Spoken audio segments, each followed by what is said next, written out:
ಹಾಸನ ಜಿಲ್ಲೆಯಲ್ಲಿ ಹೃದಯಾಘಾತದಿಂದ ಸರಣಿ ಸಾವು ಸಂಭವಿಸುತ್ತಿದೆ. ಗ್ರಾಮ ಪಂಚಾಯಿತಿ ಸದಸ್ಯರೊಬ್ಬರು ಮಲಗಿದ್ದಲ್ಲಿಯೇ ಹೃದಯಾಘಾತದಿಂದ ಮೃತಪಟ್ಟಿರುವ ಘಟನೆ ನಡೆದಿದೆ. ಆಲೂರು ತಾಲೂಕಿನ ಕಲ್ಲಾರೆ ಗ್ರಾಮದಲ್ಲಿ ಈ ಘಟನೆ ನಡೆದಿದೆ. 41 ವರ್ಷದ ಸಂತೋಷ್ ಮೃತ ದುರ್ದೈವಿ. ಸಂತೋಷ್ ನಿನ್ನೆ ರಾತ್ರಿ ಊಟ ಮಾಡಿ ಮಲಗಿದ್ರು. ಇಂದು ಬೆಳಗ್ಗೆ ಎಷ್ಟು ಹೊತ್ತಾದರೂ ಏಳದಿದ್ದಾಗ ಕುಟುಂಬದವರು ಸಂತೋಷ್ ಅವರನ್ನ ಕರೆದು ಎಬ್ಬಿಸಲು ಪ್ರಯತ್ನಿಸಿದ್ದಾರೆ. ಆದಾಗ್ಯೂ ಎಚ್ಚರಗೊಂಡಿಲ್ಲ. ಗಾಬರಿಯಾದ ಕುಟುಂಬ ಸದಸ್ಯರು ಅವರನ್ನ ಆಸ್ಪತ್ರೆಗೆ ಕರೆದೊಯ್ದಿದ್ದಾರೆ. ತಪಾಸಣೆ ನಡೆಸಿದ ವೈದ್ಯರು ಹೃದಯಾಘಾತದಿಂದ ಅವರು ಸಾವನ್ನಪ್ಪಿದ್ದಾಗಿ ತಿಳಿಸಿದ್ದಾರೆ. ಮೃತರಿಗೆ ತಂದೆ ತಾಯಿ, ಪತ್ನಿ ಪವಿತ್ರ, ಓರ್ವ ಪುತ್ರಿ ಹಾಗೂ ಅಪಾರ ಬಂಧು ಮಿತ್ರರನ್ನ ಅಗಲಿದ್ದಾರೆ. ಮೃತರಿಗೆ ಶಾಸಕ ಸಿಮೆಂಟ್ ಮಂಜು, ಮಾಜಿ ಶಾಸಕ ಎಚ್.ಕೆ. ಕುಮಾರಸ್ವಾಮಿ, ಜೆಡಿಎಸ್ ಅಧ್ಯಕ್ಷ ಕೆ.ಎಸ್. ಮಂಜೇಗೌಡ, ಮಾಜಿ ತಾಲೂಕು ಪಂಚಾಯಿತಿ ಉಪಾಧ್ಯಕ್ಷ ಕೆ.ಎನ್. ಕಾಂತರಾಜ್, ಕಾರಗೋಡು ಗ್ರಾಮ ಪಂಚಾಯಿತಿ ಅಧ್ಯಕ್ಷ ಮಂಜೇಗೌಡ, ಮಾಜಿ ತಾಲೂಕು ಪಂಚಾಯಿತಿ ಸದಸ್ಯ ನಟರಾಜ್ ನಾಕಲಗೋಡು ಸೇರಿದಂತೆ ಹಲವು ಗಣ್ಯರು ಸಂತಾಪ ಸೂಚಿಸಿದರು. ಮಾಜಿ ಶಾಸಕ ಎಚ್.ಕೆ. ಕುಮಾರಸ್ವಾಮಿ ಮಾತನಾಡಿ, ಜಿಲ್ಲೆಯಲ್ಲಿ ಹೃದಯಾಘಾತಕ್ಕೆ ಬಲಿಯಾಗುತ್ತಿರುವವರ ಸಂಖ್ಯೆ ಹೆಚ್ಚಾಗಿದ್ದು, ಸರ್ಕಾರ ಕೂಡಲೇ ಸಾವಿಗೆ ಕಾರಣ ಏನು ಎಂಬುದರ ಬಗ್ಗೆ ತನಿಖೆ ನಡೆಸಬೇಕು.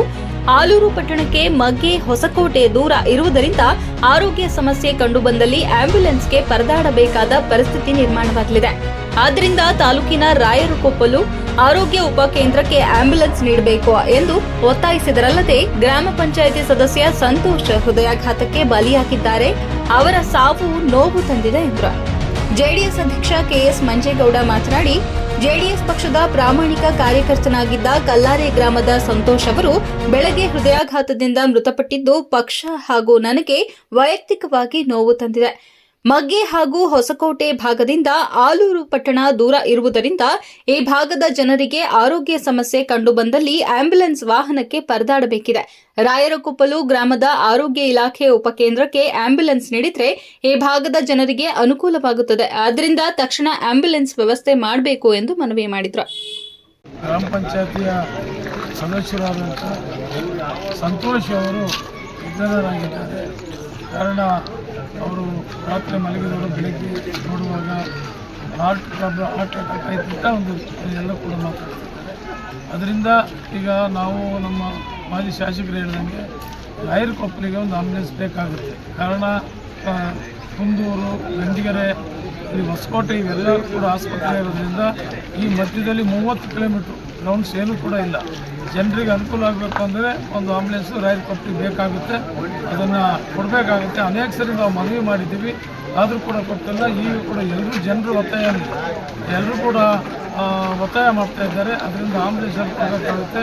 ನಮ್ಮ ಪಕ್ಷದ ಬಹಳ ನಿಷ್ಠಾವಂತ, ಪ್ರಾಮಾಣಿಕ ಮತ್ತು ದೇವೇಗೌಡರು ಅಂದರೆ ಅಷ್ಟು ನಿಷ್ಠಾವಂತನಾಗಿದ್ದಂಥ ಒಬ್ಬ ನಮ್ಮ ಕಾರ್ಯಕರ್ತ ಅಂತೇಳಿ ನಾನು ಈ ಸಂದರ್ಭ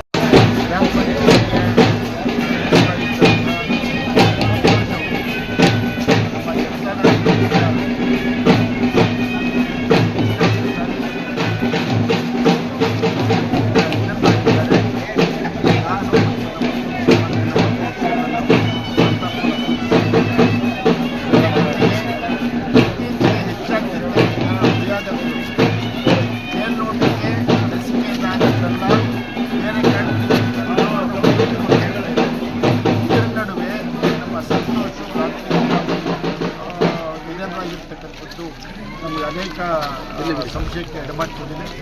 ಈ ಸಂದರ್ಭದಲ್ಲಿ ನಮ್ಮ ಒತ್ತಾಯ ಏನಂತಂದರೆ, ವೈದ್ಯರ ಸಲಹೆಗಳು ಬೇರೆ. ಇಲ್ಲಿ ರಾಯರಕೊಪ್ಪ PHC ಇದೆ, ಕೆಂಚಮ್ಮನಕೋಟೆ PHC ಇದೆ, ಕುಂದೂರು PHC ಇದೆ. ಟೋಟಲ್ಲು 20 ಕಿಲೋಮೀಟರ್ ಇದೆ. ಈ ಮಧ್ಯದಲ್ಲಿ ಯಾವುದೂ ಕೂಡ ಇಲ್ಲಿ ಆಂಬ್ಯುಲೆನ್ಸ್ ವ್ಯವಸ್ಥೆ ಇಲ್ಲ. ನಮ್ಮ ಇಲ್ಲಿಯ ನಾಗರಿಕರು, ಮಹಾಜನತೆ ಎಲ್ಲರೂ ಕೂಡ ಅದನ್ನೇ ಒತ್ತಾಯ ಮಾಡ್ತಾರೆ. ವೈದ್ಯರು ಕೂಡ ಅದನ್ನೇ ಒತ್ತಾಯ ಮಾಡ್ತಾರೆ. ಕನಿಷ್ಠ ರಾಯರಕೊಪ್ಪಲಿಗೆ ಒಂದು ಆಂಬ್ಯುಲೆನ್ಸ್ ಆದರೆ ರಾಯರಕೊಪ್ಪಲಿಗೆ ಕುಂದೂರು ಭಾಗಕ್ಕೂ ಅನುಕೂಲ ಆಗುತ್ತೆ, ಹೊಸಕೋಟೆ ಭಾಗಕ್ಕೂ ಅನುಕೂಲ ಆಗುತ್ತೆ, ಇಲ್ಲಿ ಭಾಗಕ್ಕೂ ಅನುಕೂಲ ಆಗುತ್ತೆ, ಜೊತೆಗೆ ಗಂಜಿಗೆರೆಗೂ ಅನುಕೂಲ ಆಗುತ್ತೆ, ಈ ಕಡೆ ಬಾಳೆಪೇಟೆಗೂ ಕೂಡ ಅನುಕೂಲ ಆಗುತ್ತೆ. ಅದನ್ನೆಲ್ಲ ಮನಗಂಡು ನನಗಾಗಲೇ DH ಅವ್ರಿಗೆ ಮಾತನಾಡಿದೆ, ಫೋನ್ ತೆಗಿತಾ ಇಲ್ಲ ಅವರು. ಅಲ್ಲಿ ವೈದ್ಯರಿಗೆ ಮಾತಾಡ್ತೀವಿ, ನಮ್ಮ ಸ್ಥಳೀಯ ವೈದ್ಯರಿಗೆ ಮಾತಾಡ್ತೀವಿ. ನಾವೆಲ್ಲ ಒತ್ತಾಯ ಮಾಡ್ತಿದ್ದೀವಿ. ಇದರಲ್ಲಿ ರಾಜಕೀಯ ಇಲ್ಲ. ಜನಸಾಮಾನ್ಯರಿಗಾಗಿ ಆನೆ ಹಾವಳಿ ಬೇರೆ ಹೆಚ್ಚಾಗಿದೆ ಭಾಗದಲ್ಲಿ. ತಕ್ಷಣ ಒಂದು ಆಂಬ್ಯುಲೆನ್ಸನ್ನು ಮಂಜೂರು ಮಾಡಿ ಇಲ್ಲಿ ನಮ್ಮ ರಾಯರಕೊಪ್ಪಲಿಗೆ ಇಡಬೇಕು ಅಂತ ನಾವು ಒತ್ತಾಯ ಮಾಡ್ತೀವಿ. ನಾನು ಇವತ್ತೇ DH ಅವ್ರನ್ನ ಭೇಟಿ ಮಾಡಿ ಮಾತಾಡ್ತೀವಿ. ಈ ಜನರ ಸಂಕಷ್ಟವನ್ನು ಅರ್ಥ ಮಾಡಿಕೊಂಡು, ಸದ್ಯದ ಅನಾರೋಗ್ಯ ಪರಿಸ್ಥಿತಿಯನ್ನು ಅರ್ಥ ಮಾಡಿಕೊಂಡು ಯುವಜನರನ್ನು, ಗರ್ಭಿಣಿಯರನ್ನು, ವೃದ್ಧರನ್ನು ಅವ್ರನ್ನ ಗಮನಕ್ಕೆ ಇಟ್ಕೊಂಡು ಅವರ ಆರೋಗ್ಯವನ್ನು ತಕ್ಷಣ ಆಂಬ್ಯುಲೆನ್ಸ್ಗೆ ಕೊಡಬೇಕು. ಸಂದರ್ಭದಲ್ಲಿ ನಾನು ಏನು ಹೇಳಕ್ಕೆ ಇಷ್ಟಪಡ್ತೀನಿ ಅಂದರೆ ಈ ಆರೋಗ್ಯ ಇಲಾಖೆಯವರ ವೈಫಲ್ಯ ಇದರಲ್ಲಿ ಕಾಣ್ತಾ ಇದೆ.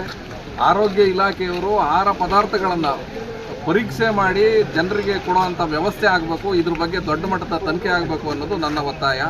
ಈ ವರ್ತಕರೊಂದಿಗೆ ಆರೋಗ್ಯ ಇಲಾಖೆಯವರು ಏನಾರ ಶಾಮೀಲಾಗಿ ಅವರ ಈ ಜನರನ್ನು ಸಾಯಿಸೋ ಕಾರ್ಯಕ್ರಮದಲ್ಲಿ ಅನ್ನೋದು ನನ್ನ ಆರೋಪ. ಇದು ದಯಮಾಡಿ ಅಧಿಕಾರಿಗಳು ಇದ್ರ ಬಗ್ಗೆ ಗಮನ ಹರಿಸಿ ಇದನ್ನ ತನಿಖೆ ಮಾಡಿ.